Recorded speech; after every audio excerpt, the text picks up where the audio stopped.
নিশ্চুপ, আমি নির্ভর, আমি দুর্লভ সময়ে জ্বলে ওঠা হুঙ্কার। ক্রিকেটের যাপিত জীবনে ঠিক এভাবেই সময়টা পার করেছেন গল্পের আড়ালে থাকা এই সুপার হিরো। বলছিলাম মাহমুদুল্লাহ রিয়াদের কথা, যিনি লাইমলাইটের আড়ালে থেকেও এই দলটাকে নিজের সেরাটা নিংড়ে দিয়েছেন। পাওয়ার পেতে 4-5টা উইকেট পড়ে গেছে, কিংবা শেষ দিকে ফিনিশিং দরকার, নাকি সব বোলার ব্যবহার করেও উইকেট মিলছে না, সমস্যা নেই, একজন মাহমুদুল্লাহ রিয়াদ তো রয়েছেই। দলের ব্যাটিং বিপর্যয়ে যার উপর সবচেয়ে ভরসা রাখি, কিংবা ফিনিশিং এর জন্য যার ব্যাটের দিকেই তাকিয়ে থাকি, অথবা নিশ্চিত হেরে যাওয়া ম্যাচেও যার উপর শেষ ভরসাটুকু রাখতে পারি, তিনিই হলেন মাহমুদুল্লাহ রিয়াদ। আড়ালে থেকে যিনি দলের জন্য সেরা অবদানটুকু রেখে যান। ভক্তরা হয়তো এজন্যই তাকে সাইলেন্ট কিলার বলে সম্বোধন করেন, কিন্তু সময়ের সান্নিধ্যে স্ট্রাইক রেট নামক বেড়াজালে আটকা পড়ে হয়তো অনেকেই ভুলে গেছেন তার সেই অলিখিত অবদান। তবে সেসব বাদ দিয়ে আজকের এই ভিডিওতে দেখবেন টি-20 ক্রিকেটে মাহমুদুল্লাহ রিয়াদের সেরা 10টি ইনিংস, যা হয়তো আপনাকে অনেক স্মৃতি মনে করিয়ে দেবে।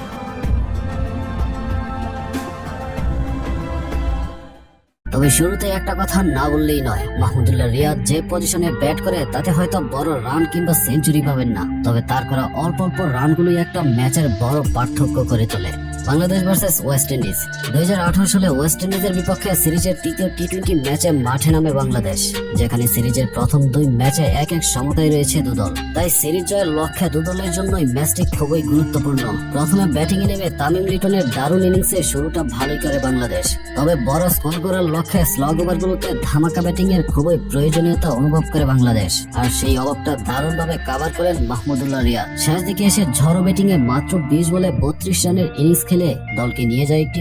হ্যালো গাইস, প্রথম চ্যানেলটি সাবস্ক্রাইব করুন এবং ভিডিওটাকে লাইক করুন এবং একটি শেয়ার করুন, ধন্যবাদ। নির্ভরযোগ্য স্কোরে যেখানে 20 ওভারে 150-60 রান হওয়ার কথা, সেখানে রিয়াদের এমন ব্যাটিং এ দলের রান গিয়ে দাঁড়ায় 184। তাই তো 150 রানটাকে 180 প্লাস করে দেওয়ার অ্যাবিলিটিটা শুধুমাত্র মাহমুদুল্লাহর মধ্যেই খুঁজে পাওয়া যায়।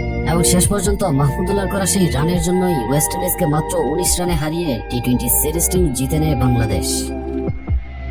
Bangladesh versus India Asia cup final 2016 সালে ঘরের মাঠে টানা দ্বিতীয়বারের মতো এশিয়া কাপের ফাইনাল খেলে বাংলাদেশ, যেখানে প্রতিপক্ষ হিসেবে ছিলেন ভারত। তবে তার ঠিক আগের ম্যাচে অর্থাৎ পাকিস্তানের বিপক্ষে শেষ ম্যাচে মাহমুদুল্লাহর এই মুহূর্তটা নিশ্চয়ই উপভোগ করেছেন, যেখানে জয়ের নায়ক হয়েছিলেন এই মাহমুদুল্লাহ রিয়াদ। 19তম ওভারের নাটকীয়তায় ও মাহমুদুল্লাহর 15 বলে 22 রানের দুর্দান্ত ইনিংসে ম্যাচ জিতে ফাইনালে উঠে বাংলাদেশ।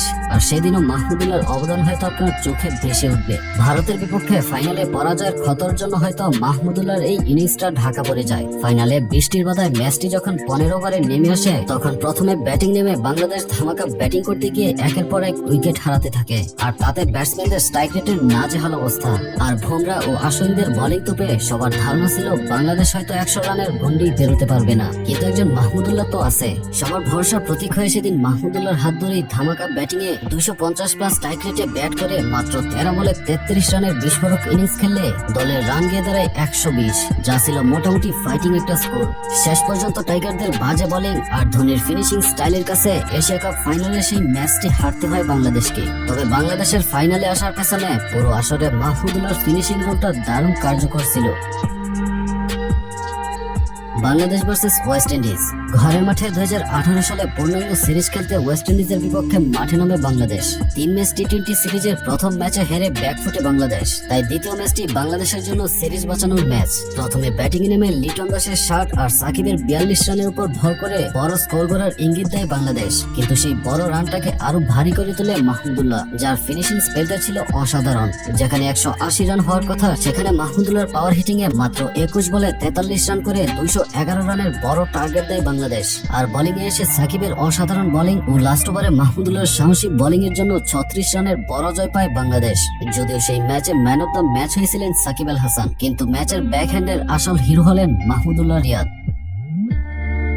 বাংলাদেশ ভার্সেস অস্ট্রেলিয়া সাল 2016 টি-20 বিশ্বকাপ অস্ট্রেলিয়ার মতো শক্তিশালী দলের বিপক্ষে মাঠে নামে বাংলাদেশ। তবে সেই ম্যাচে তামিম ইকবালের অনুপস্থিতি দারুণভাবে অনুভব করছিল বাংলাদেশ। তাই তো ব্যাটিং নেমে মোহাম্মদ মিথুন ও সৌম্য সরকারের ওপেনিং ব্যর্থতায় শুরুটা ভালো হয়নি, তবে সাব্বির ও শুভাগত হোমের ধীর ব্যাটিং এর পর রানের গতি আরো কমে যায়, ফলে দল অনেকটা বিপর্যয়ে পড়ে যায়। তবে ভরসার প্রতীক হয়ে ক্রিজে নামেন মাহমুদুল্লাহ রিয়াদ। স্লগ ওভারের পাওয়ারফুল ব্যাটিং এ 7টি 4 ও 1টি 6-এ 29 বলে অপরাজিত 49 রানের দুর্দান্ত ইনিংস খেলে 157 রানের টার্গেট দেয় অস্ট্রেলিয়াকে। তাই শেষ দিকে মাহমুদুল্লাহর এই অল্প রানের ঝড় ইনিংসে 120 রানের স্কোরটাকে নিয়ে যায় 156 রানে।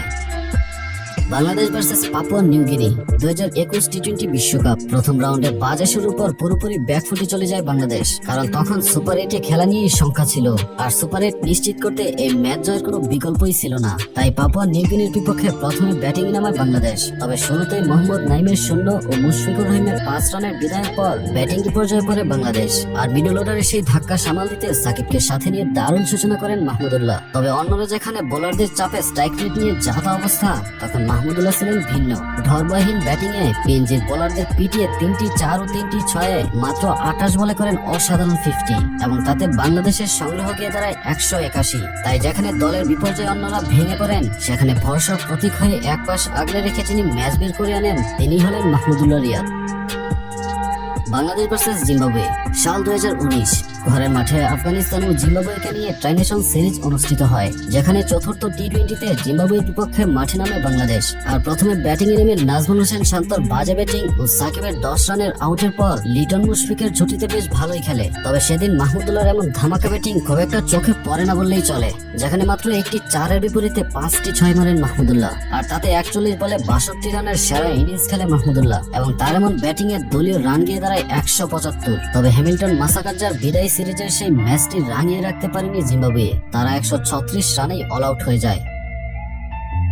বাংলাদেশ ভার্সেস ওয়েস্ট ইন্ডিজ টি-20 ক্রিকেটে মাহমুদুল্লাহ রিয়াদ তার ক্যারিয়ারের সর্বোচ্চ রানের ইনিংসটি খেলে আজ থেকে প্রায় 10 বছর আগে, অর্থাৎ 2012 সালে। ওয়েস্ট ইন্ডিজের বাংলাদেশ সফরের একমাত্র টি-20 ম্যাচে মাঠে নামে দুদল। প্রথমে ব্যাটিং এ নেমে ক্যারিবিয়ানদের দানবীয় ব্যাটিং এ 192 রানের পাহাড় সমান রানের টার্গেট দেয় বাংলাদেশকে, আর বড় রান তাড়া করতে নেমে তামিম ও মাহমুদুল্লাহ ব্যাটিং এ দারুণ শুরু করে, আর মাহমুদুল্লাহ সেদিন 3টি 4 ও 4টি 4-এ 48 বলে 64 রান করেন। তবে জয়ের জন্য আপ্রাণ চেষ্টা করলেও শেষ পর্যন্ত 18 রানের ব্যবধানে হেরে যায় বাংলাদেশ।